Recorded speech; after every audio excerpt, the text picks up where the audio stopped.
Hi, I'm Alexis, and this is a quick run-through of the boss mechanics on normal and heroic difficulty for Forgeweaver Araz, one of the bosses in Manaforge Omega, the raid released in Season 3 of The War Within. Before we start, please consider leaving a like and subscribe. It'll help my channel grow and I'll be able to put out more content more often.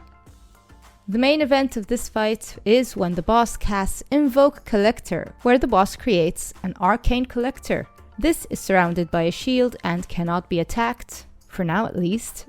3 random players are targeted and orbs will spawn from their location and start moving towards the arcane collector.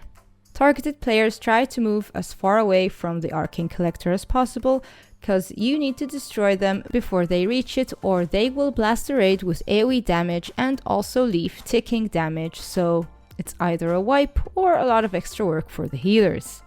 Also avoid these tiny motes on the ground.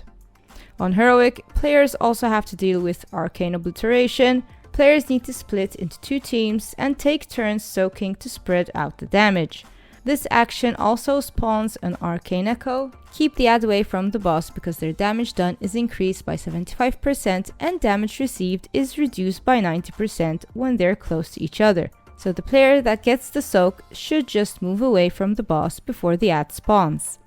The ad can also trigger the portal to begin its prime sequence, summoning more motes on the ground to avoid. And it also has an interruptible cast, which rains down arcane energy at random players, which causes damage and silences players in that location for 6 seconds. So interrupt and quickly defeat the ad.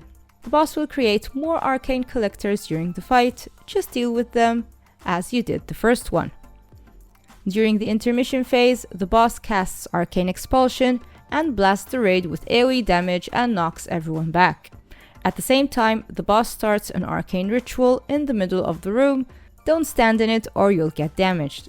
The arcane collectors no longer have a shield, so destroy them quickly. Attendants spawn. These guys have a lot of health and gain a shield that absorbs damage the longer they live, so act fast. When the ritual in the middle disappears, the boss is stunned and increases his damage taken by 100%. So at this point, just burst damage on the boss and ads to get them down as soon as possible. After the ads are defeated, the fight resumes from the first phase and the boss starts spawning the arcane collectors again. Repeat until the boss is down to around 15% and stage 2 of the fight begins. The boss knocks back the raid again and the back of the room now turns into a void, which starts slowly pulling the raid towards it. If you get sucked in, you're toast. Try to tank the boss further away from this area. Orbs are now being pulled into this void area instead of towards the arcane collectors. You still need to destroy them ASAP because they will still explode and do damage to the whole raid. The longer this phase goes on, the stronger the pull to the void starts to get, so I guess it would be handy to leave Bloodlust for this phase and push damage to defeat the boss. And that's how you defeat Forgeweaver Araz. I hope you found this video useful, give it a like if you did, and don't forget to subscribe. Be sure to check out my other guides. Good luck on your raid adventures, and thank you for watching.